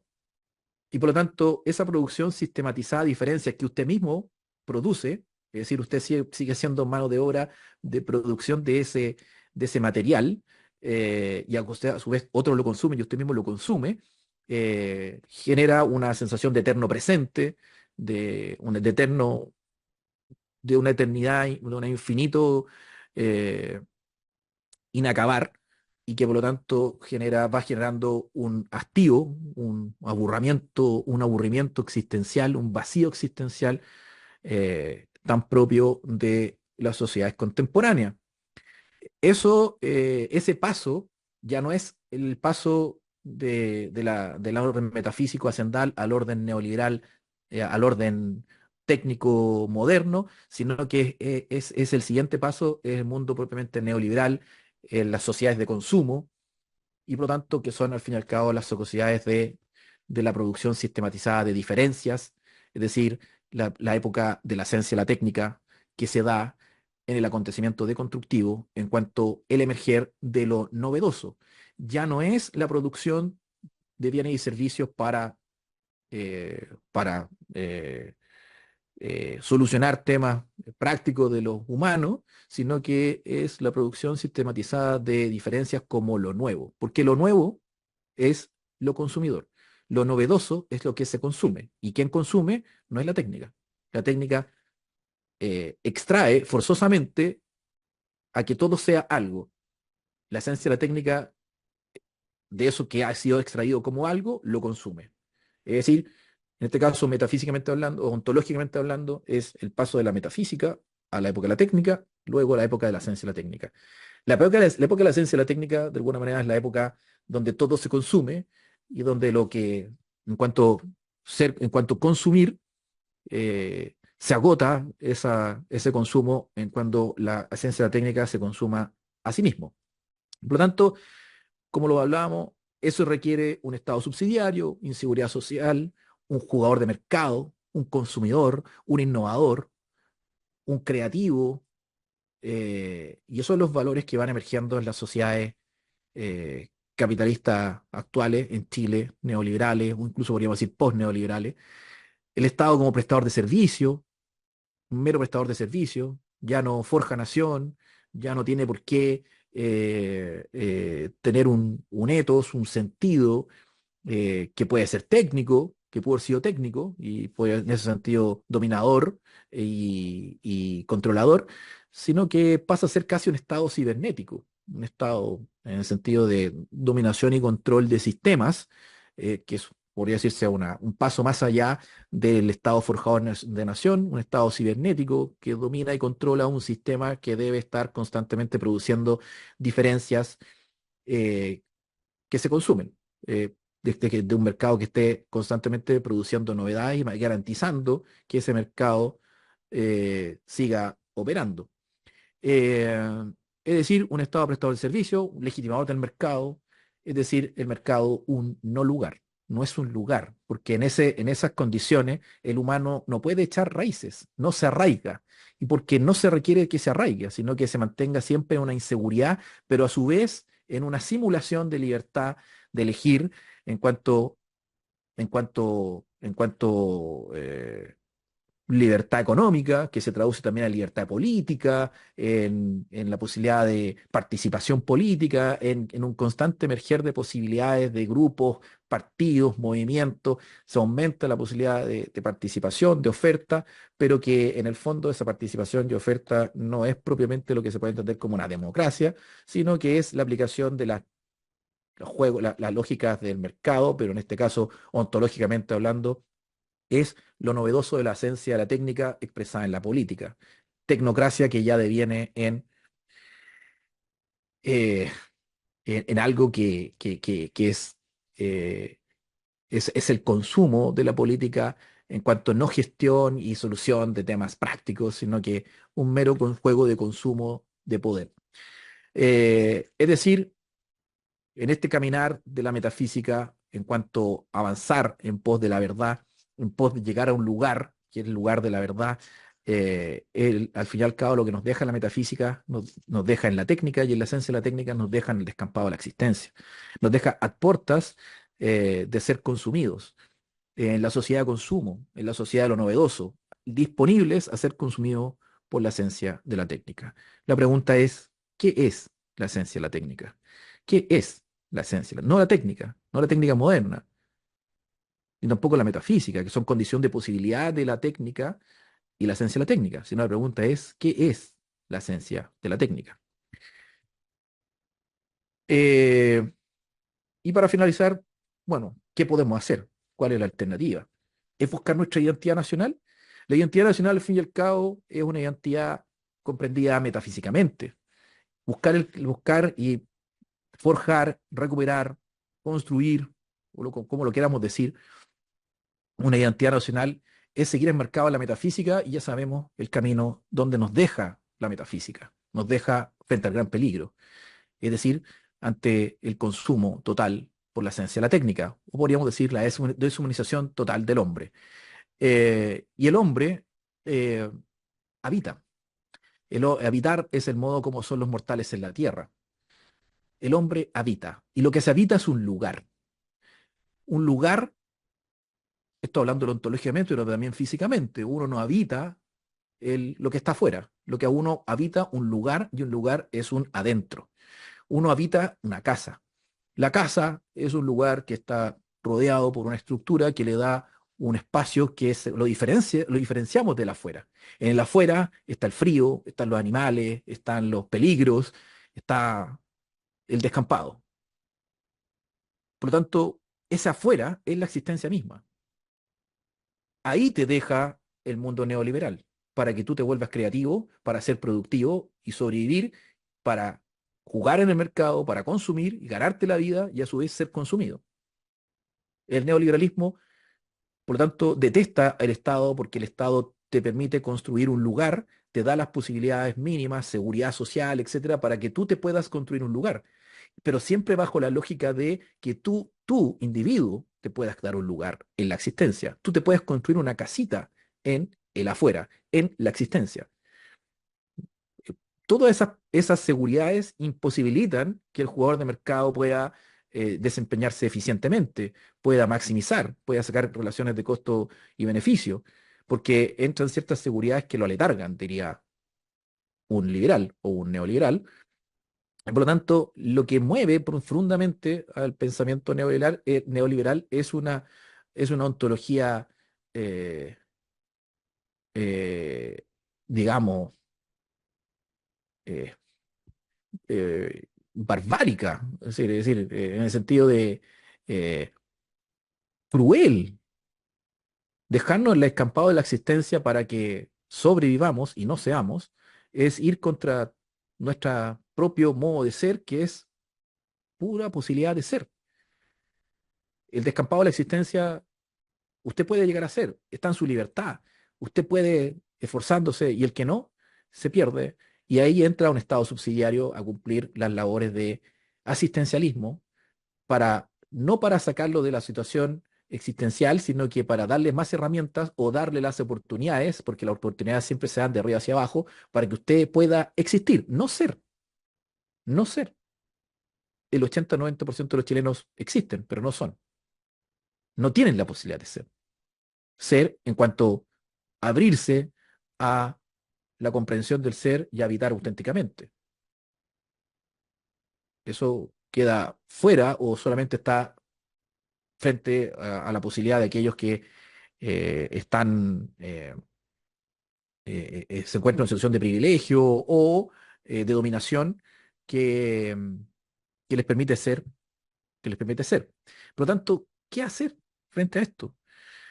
Insisto, habitar es el modo como son los mortales en la tierra y se habita un lugar el que se habita. Ese lugar que se habita es un lugar que se construye en el descampado de la existencia. Nosotros construimos un lugar en un terreno,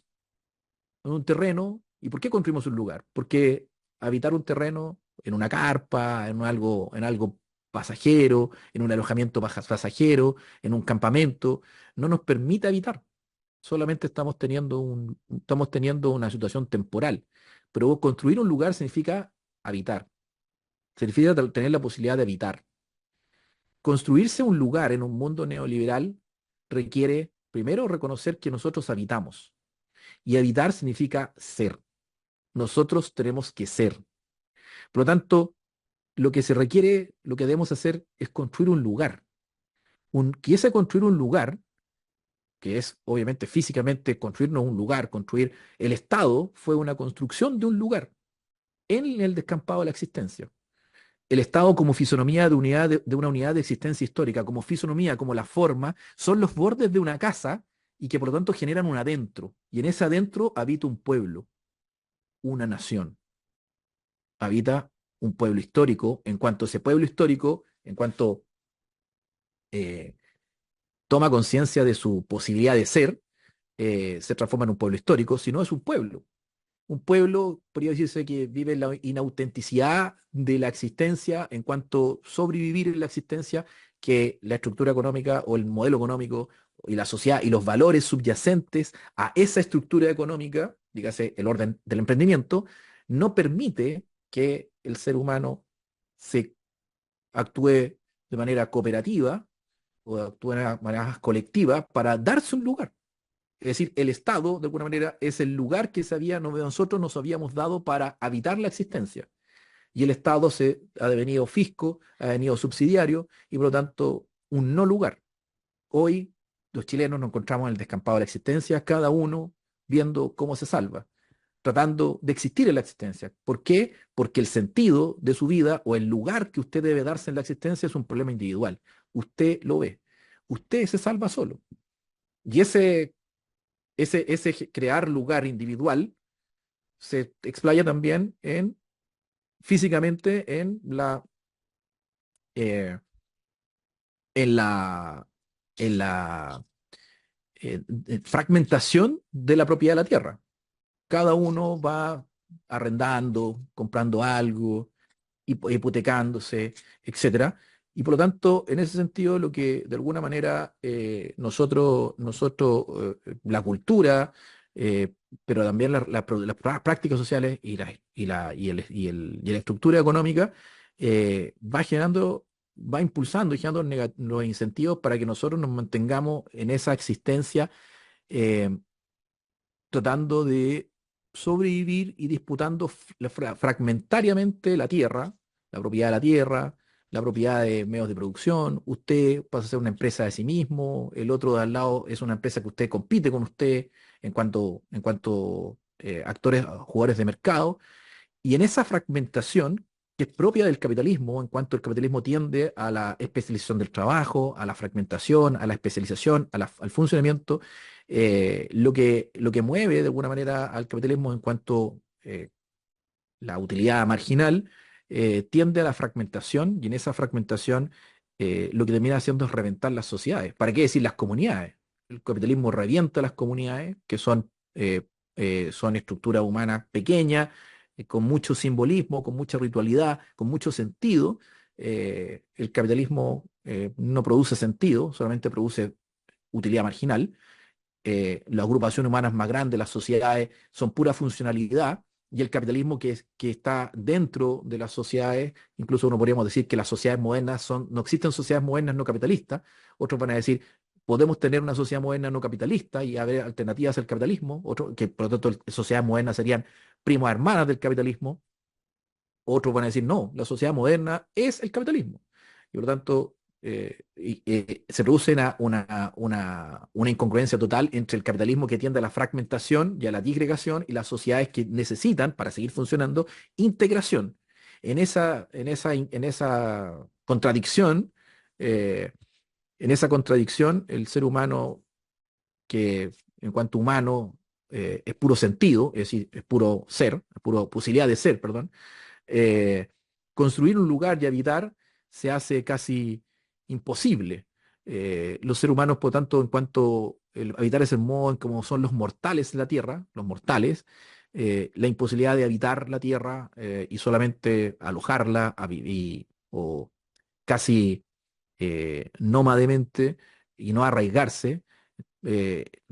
significa, por lo tanto, que ya no estamos alienados, sino que estamos desarraigados con la imposibilidad de habitar. Ese desarraigo nos deja expuesto no solamente como antiguamente a la dominación del patrón de fondo, de la aristocracia terrateniente, posteriormente a la plutocracia comercial, sino que nos deja a merced de aquellos que buscan la utilidad marginal eh, de manera no técnicamente, sino como esencia de la técnica. Buscan la utilidad marginal sin la producción sistematizada de entes en cuanto a stock disponible, sino la producción sistematizada de diferencias. Es decir, incluso lograr la utilidad marginal sin mano de obra, sin capital físico eh, y sin productos, es decir, los bancos o el mundo financiero. A eso es lo que termina siendo expuesto y finalmente expuesto el humano en cuanto al hombre, a los mortales, en cuanto imposibilitados de habitar, en cuanto solo existentes, por lo tanto, en cuanto solo existentes, eh, sobreviviendo. Por lo tanto, la necesidad de construir un lugar y de habitar, y propiamente habitar en el descampado de la existencia, ya no puede ser, ya no es solamente una política en cuanto gestión del poder, sino que es una política del ser. Porque en cuanto política,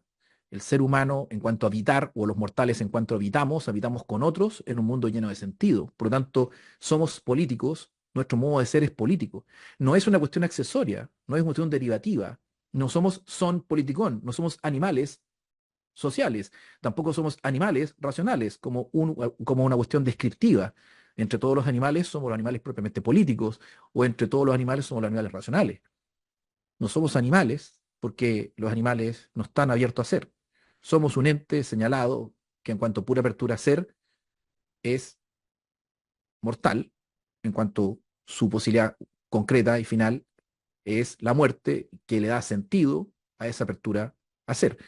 En cuanto ya no animales, y no solamente racionales, sino que somos el animal que habla racionalmente y por lo tanto es el animal que piensa, es decir, pensamos. A su vez, somos políticos no porque somos animales, sino porque nuestro modo de ser propio es siempre con otros en un mundo lleno de sentido. Por lo tanto, la política es parte constitutiva de nuestra esencia. eh, Requiere, por lo tanto, un nuevo pensar, no un pensar metafísico que entienda al hombre como animal racional y animal político, que se expresa, por ejemplo, en la Declaración de Principios del Gobierno Militar de Chile, que establece y que se expresa también en la Constitución Política de 1980, reformada y todo, que se expresaba en los proyectos constitucionales, en los dos proyectos constitucionales, en el proyecto uno y el 2, que todavía se seguía expresando como el ser humano como esencial y el Estado y la sociedad como accesorios, es decir, la política como accesoria y lo único esencial, el hombre, y que se expresan todavía en la mayor, en casi todo, en todos, no en casi todo, en todas las declaraciones de principios de los partidos políticos de derecha, donde siempre el Estado y la sociedad es derivativo, accesorio, que eso me recuerda a la expresión de Margaret Thatcher de diciendo que no existe la sociedad y son solamente los individuos. Es decir, al no existir sociedad en esas concepciones que se expresan en la metafísica, perdón, en la Constitución Política de la República, en la declaración de principio del régimen que creó este modelo, en los partidos políticos de derecha, en los proyectos constituyentes de izquierda y de derecha que se disputaron hace un tiempo atrás, remarca claramente ese trasfondo metafísico occidental donde está el problema profundo de dejarnos siempre en el descampado de la existencia, antiguamente como inquilinos, peones, torrantes y vagabundos, luego como ciudadanos, luego como productores, como proletarios, como pequeños capitalistas, pequeña burguesía, eh, y hoy como consumidores. Siempre, insisto, expuestos en la existencia sin un lugar. Chile no ha sido habitado. Y por lo tanto, en cuanto Chile no ha sido habitado, Chile no ha sido. Por lo tanto, no existe la identidad nacional. La identidad nacional, en cuanto a identidad metafísica, no ha sido. Por lo tanto, Chile es pura posibilidad de ser. Chile, en cuanto a acontecer, es pura posibilidad de ser y está en nosotros darnos esa posibilidad de ser. ¿Cómo? Construyendo un lugar, un nuevo pensar, fuera de la metafísica, fuera de la técnica y por lo tanto con la posibilidad de abrirnos a un pensar que eh, nos prepare al, a la desaparición del ser de toda la tierra, a la desaparición del ser en toda la tierra, que es el momento en que todo se oculte, en cuanto el momento en que el olvido del ser se haga total. ¿Cuándo? Cuando la esencia de la técnica lo consuma todo. Pero en esa posibilidad de que se consuma todo, se abre la posibilidad como nosotros estamos atentos y observando este declive, este consumo total de la esencia de la técnica. eh, en ese consumo total de la esencia de la técnica se abre la posibilidad de que en cuanto se consume totalmente, se abre la posibilidad a que ocurra el acontecimiento apropiador, el ignis, seamos propiamente. Y esa posibilidad de ser propiamente es la posibilidad de Chile, es la posibilidad de que Chile acontezca, ya no como identidad, ya no como una nación metafísicamente entendida, sino que un habitar Chile. Ese habitar Chile, de alguna manera, es política, política porque en cuanto seamos, porque no hemos sido, ni como inquilinos, ni como y en cierto grado el mestizo,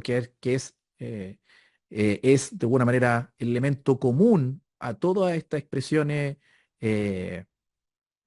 fácticas de lo que ha sido las relaciones de producción en Chile, desde el inquilino, el peón, los torrantes, los vagabundos, qué sé yo, los trabajadores, los proletarios, la clase media, eh, los consumidores, etcétera. El denominador común de todo eso es el mestizo. Ese mestizo, en cuanto ser con otros y en un mundo lleno de sentido, es pura política. Y en cuanto a política, política del ser, es decir, política de ser, es decir, de habitar. Y por lo tanto, no la política técnica moderna como la entendemos como lucha de poder, como gestión del poder y como eh, la obtención, mantención y no perder el poder, sino que es nuestro modo de ser propio, ser políticos. Y ese ser político, insisto, no es el aristotélico, no es el metafísico, sino que es pura posibilidad y puro acontecer del ser. Por eso es política del ser. Y acá, desde América, en cuanto nos encontramos, en cuanto eh, llegamos a la metafísica hace solo 500 años, por los españoles, tenemos una posibilidad cierta de salir del marco de la metafísica, o, en otras palabras, dar el puntapié final de esa metafísica que ya acabó, que ya no estamos en la metafísica, pero que aún es- la tenemos en nuestra cultura, en nuestro pensar, a pesar de que la metafísica ya se consumó. Estamos en la esencia de la técnica, que es el gran peligro. Y por lo tanto, la oportunidad y la opción es habitar Chile, construir un lugar en la existencia, nosotros, con un nuevo pensar para una política del ser. Con eso terminamos.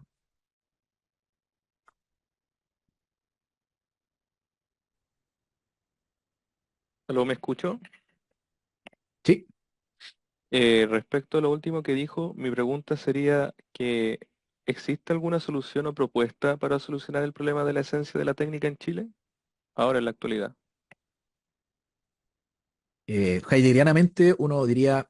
em, la esencia de la técnica es el peligro que es el gran peligro. Hay que ver el peligro y mostrar el peligro. Pero ese gran peligro, de alguna manera nosotros como humanos nos estamos enfrentando a una cuestión eh, no humana. La esencia de la técnica no es nada humano. Por eso hay que preguntarse qué es la esencia de la técnica, porque es el enemigo del hombre. La esencia de la técnica es el enemigo del hombre. Y como enemigo del hombre, eh, solo podemos nosotros esperar su consumación en cuanto a autoconsumo. ¿Qué podemos hacer o qué se podría hacer eh, mientras se consuma? Construir un lugar, un nuevo pensar, como lo que hacen ustedes de tratar de pensar, de crear un grupo de pensamiento, de pensar. eh, Ese nuevo pensar es salirse, insisto, de los márgenes de la política entendida metafísicamente, de las teorías políticas, de las ideologías políticas. Si el nuevo pensar es primero preguntarse qué es pensar, luego abrirse un nuevo pensar, desde acá, desde América y en específico desde Chile. ¿Qué es pensar? Un- Abrirnos a un nuevo pensar, porque eso es construir un lugar. Con la esencia de la técnica, eh, es muy difícil enfrentarse a eso en el sentido que algo no es no humano. Y cuando podamos también ver y mostrar qué es la esencia de la técnica, nos vamos a dar cuenta que realmente no es nada humano. Por lo tanto, en ese sentido, está abierto el camino, y que más que desgastarse en una lucha contra la esencia y la técnica, es construir para habitar, construir un lugar, que es pensar, qué sería un nuevo pensar desde acá, dialogar, eh, como hacer estos mismos que estamos haciendo, foros de conversación, dialogar, pero eso también es práctica. Por ejemplo, reunirse, si la esencia y la técnica, digamos, las ideas y valores y cultura que se expresan de la práctica social de un mundo neoliberal, que será el consumo, el individualismo, la competencia, bueno, generar instancias donde la práctica social sea contraria a eso que domina en la esencia de la técnica. En vez de actividades que sean, se tienda, por ejemplo, a cuestiones superfluas, de corto plazo, a hacer las cosas que perduren, hacer cosas que, eh, podría decirse, estas conversaciones de 2 horas son totalmente contrarias a lo que el algoritmo de Internet te diría, porque el algoritmo de Internet lo que busca es que sea rápido y que pase. Estas prácticas son prácticas que están construyendo lugar, juntarse, dígase virtualmente, pero idealmente presencialmente, porque la virtualidad, en cierto sentido, es simulación. Idealmente, juntarse físicamente.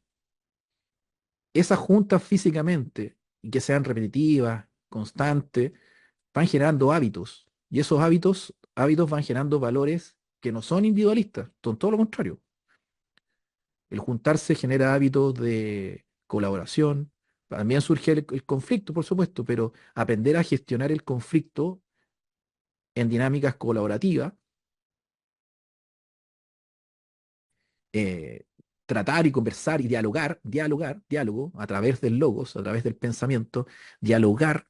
abrirse a dialogar no con estructuras jerárquicas que van desde alguien que expone y otros escuchan, sino que diálogos, de manera más horizontales, es decir,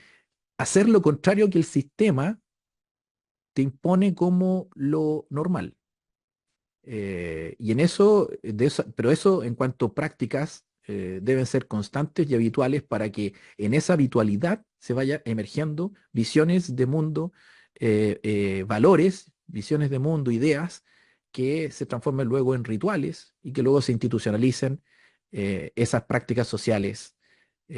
originarias. Entonces, que de alguna manera cómo terminan, prevaleciendo y siendo hegemónica un orden cultural versus otro. Eh, una cosa es decir, bueno, vamos, quitemos la medio producción a aquellos que tentan el poder para librarnos de la esencia de la técnica. Eh, Podría decirse una visión más clásica. Eh,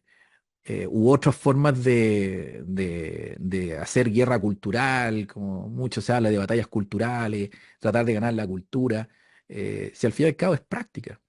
es praxis. Es una gran crítica que le hacía, o no crítica, pero tomando Aristóteles, Heidegger impulsaba el asunto relativo a la praxis versus a la teoría, como prioritario, eh, en esas categorías de conocimiento. La fronesis y la prudencia relativa al saber práctico, tiene una preponderancia, frente al conocimiento teórico. Y por tanto, praxis, ese conocimiento que se adquiere en la praxis, requiere, eh, habitar,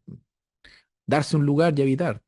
dialogar, tener contacto, juntarse, aunque quizá principalmente virtualmente, porque por la lejanía, la distancia, aprovechando la técnica, la tecnología, pero sí, en formas de organización, distintas a las que el mismo orden, eh, impone, porque si uno repite las mismas prácticas sociales que el orden te impone, los valores, ideas y valores que van a emerger de esas prácticas van a ser las que legitiman el orden vigente. Y por lo tanto, nuevamente, estar expuesto al descampado de la existencia.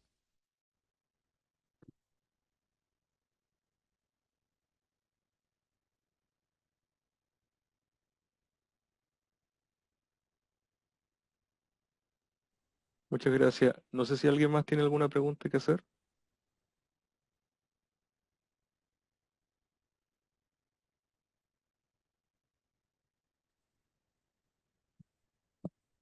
Parece que no, en realidad no hay alguien más que esté interesado en hacer alguna otra pregunta.